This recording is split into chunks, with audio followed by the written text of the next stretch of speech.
तो hello student, सब स्वागत है आप सबका मेरे यूट्यूब चैनल इंग्लिश क्लास पर। और देखिए, यह बिहार विद्यालय परीक्षा समिति का ऑफिशियल लेटर मेरे पास आ गया है, जिसमें मैं आपको बताऊंगा कि जो विद्यार्थी 9th क्लास में पढ़ रहे हैं उनका रजिस्ट्रेशन कब से शुरू होना है, कब तक लास्ट डेट है। जो इनका इस बार एडमिशन लिए उनके लिए यह वीडियो है। रजिस्ट्रेशन कैसे करेंगे, कौन कौन रजिस्ट्रेशन कर सकते हैं, रजिस्ट्रेशन फॉर्म कहाँ से डाउनलोड करें, कितना पैसा लगेगा, कौन कौन विद्यार्थी, किसका एज पूरा गया, किसका एज नहीं पूरा, कौन कौन फॉर्म को भर सकते हैं। तो पूरी संपूर्ण जानकारी मैं दूंगा इस वीडियो में, तो वीडियो में अंत तक बने रहिएगा। और यह ऑफिशियल लेटर है जो कोई भी बिल्कुल गलत ठहरा नहीं सकता है, ठीक है। तो चलिए आइए देख लेते हैं हम लोग, नहीं तो ऐसे अगर दूसरी बातें होगी तो बहुत ज़्यादा वीडियो बड़ा हो जाएगा। तो हम लोग शुरू करते हैं 9th क्लास के लिए यह वीडियो। जैसे कि आप लेटर देख रहे हैं, लिखा गया आपका बिहार विद्यालय परीक्षा समिति विज्ञप्ति 2025। देखिए, वार्षिक माध्यमिक परीक्षा 2027 में सम्मिलित होने वाले 9वीं में नियमित एवं कोटि के अध्ययनरत एवं स्वतंत्र कोटि के छात्र छात्राओं के लिए विद्यालय के प्रधान माध्यम से पंजीयन अनुमति आवेदन प्राप्त पत्र ऑनलाइन भरे जाने और शुल्क जमा करने के संबंध में। देखिए, ये सूचना जो है वो दोनों के लिए, विद्यार्थियों के लिए भी और स्कूल के प्रधान के लिए भी। इसमें स्कूल के प्रधान की यह सूचना है कि आप पैसा बच्चों का कलेक्ट करके उसका रजिस्ट्रेशन ससमय कर दें। विद्यार्थियों के लिए ये सूचना है कि भाई आपको कितना पैसा लगेगा, क्या क्या ज़रूरत सामग्री है, क्या डेट है, किनके किनके लिए। तो 9वीं देखिए, आप लोगों का जो 9th में भी पढ़ रहे हैं उनका 27 में एग्जाम होगा, ठीक है। और नियमित कोटि के मतलब जो रेगुलर मोड में है वो भी, और जो मतलब कि प्राइवेट से हैं उनके लिए भी यह आपका लेटर है। तो बहुत सारी बातें इसमें दिया गया है, मैं सब नहीं बताऊंगा, जो आपके फायदे की चीज़ें सिर्फ उसको मैं आपको बता देता हूँ। देखिए, यहाँ पर लिखा गया है कि वेबसाइट इतना पर दिनांक 5/8 से लेकर 19/8 तक की अवधि में भरा जाएगा। इसलिए आपका समिति के उक्त वेबसाइट पर पंजीयन अनुमति आवेदन प्राप्त प्रपत्र अपलोड है, आप वहां से डाउनलोड कर सकते हैं। मैं वो भी बताऊंगा इस वीडियो में कि कैसे डाउनलोड करेंगे। देखिए, उक्त तिथि में 5 से लेकर 19 तक के तहत यह व्यवस्था की गई है कि विद्यालय के प्रधान द्वारा पंजीयन अनुमति आवेदन के लिए निर्धारित शुल्क मात्र दिनांक 5/8 से लेकर 16/8 तक की अवधि में ही जमा की जाएगी। देखिए, आप लोग ये ना सोचिएगा कि 19 तारीख तक का डेट है तो 19 तारीख को जाए हम। 19 तारीख डेट आपके लिए नहीं है, 19 तारीख डेट विद्यालय के प्रधान के लिए है। आपके लिए डेट 16 तारीख तक ही है। 16 तारीख तक जिनका पैसा जमा हो जाएगा, पहले पहले होता था कि आपका सिर्फ पहले फॉर्म भर दीजिए, पैसा बाद में स्कूल को जमा करना पड़ता था, लेकिन अब ऐसी बात नहीं है। अब पहले सरकार पैसा ले रही है तब रजिस्ट्रेशन करने का अनुमति दे रही है। तो आपका पैसा जो जमा होगा वो 16 तारीख तक ही जमा होगा, ठीक है। 19 तारीख तक फॉर्म भराएगा, स्कूल करेगा वो अलग बात है। आपको 16 तारीख से पहले उसको करा लेना होगा, ठीक है। उन्हीं का फॉर्म रजिस्ट्रेशन हो पाएगा, भरा पाएगा, नहीं तो नहीं हो पाएगा। और ये 19 तक दिया गया है लेट से भरने या मतलब कि पैसा जमा करने के बावजूद, ठीक। तो ये पॉइंट हो गया। एक और देख लेते हैं 2.1, महत्वपूर्ण पॉइंट है इसमें। कह रहा है कि किसी कारणवश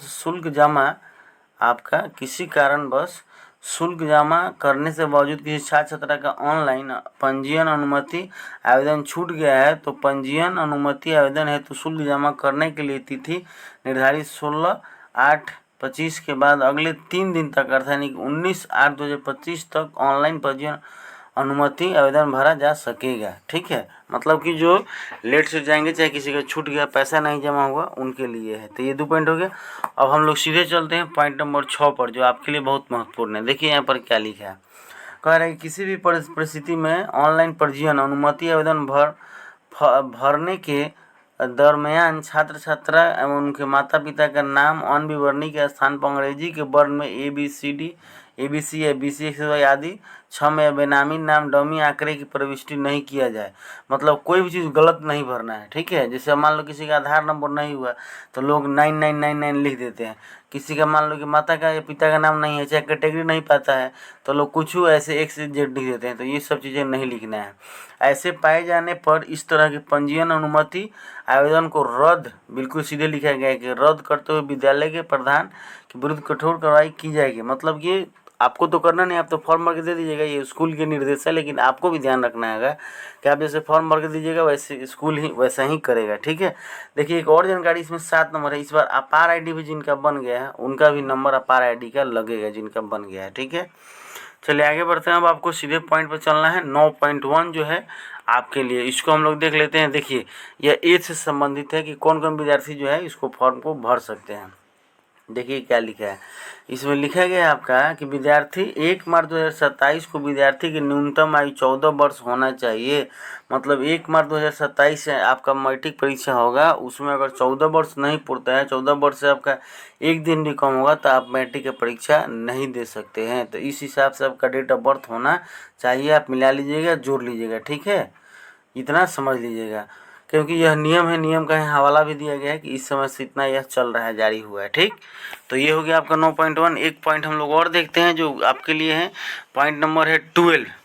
12 नंबर पॉइंट को हम लोग देखते हैं। चलिए देखिए 12 नंबर पॉइंट में बहुत सारी बात लिखा है इसमें, इसको भी हम लोग देखेंगे।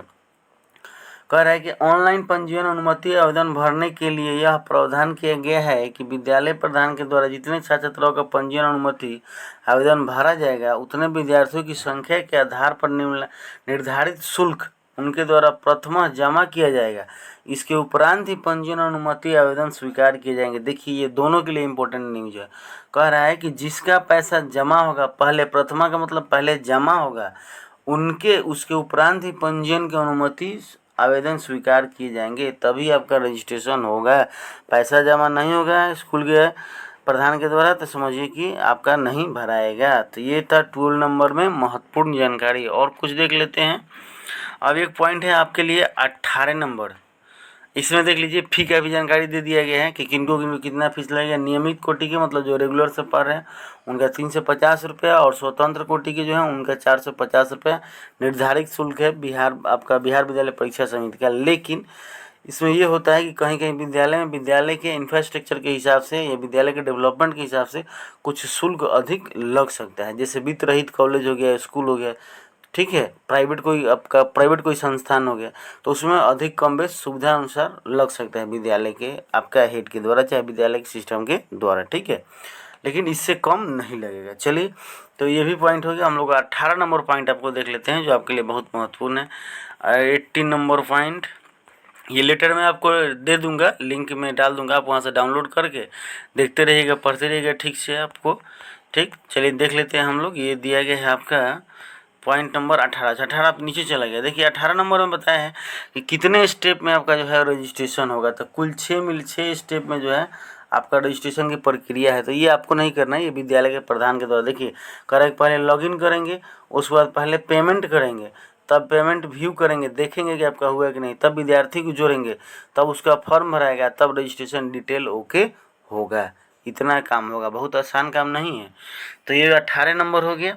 अब हम लोग चलिए देख लेते हैं आपको 20 नंबर जो आपके लिए बहुत महत्वपूर्ण पॉइंट है, ठीक है। 20 नंबर देखिए, 20 नंबर आ गया। इसमें दिया गया है कि आपको क्या क्या लगेगा। फोटो साइज का प्रकार कितना गुणे कितना का फोटो, यानी कि पासपोर्ट साइज, ठीक। उसके बैकग्राउंड कैसा होना चाहिए, तो खैर ये थोड़ा कम बेस हो सकता है। हस्ताक्षर का नमूना जो है यानी कि सिग्नेचर आपका किस हिसाब से कितना कभी का होना चाहिए, यह भी बात पता चल गया है, ठीक है।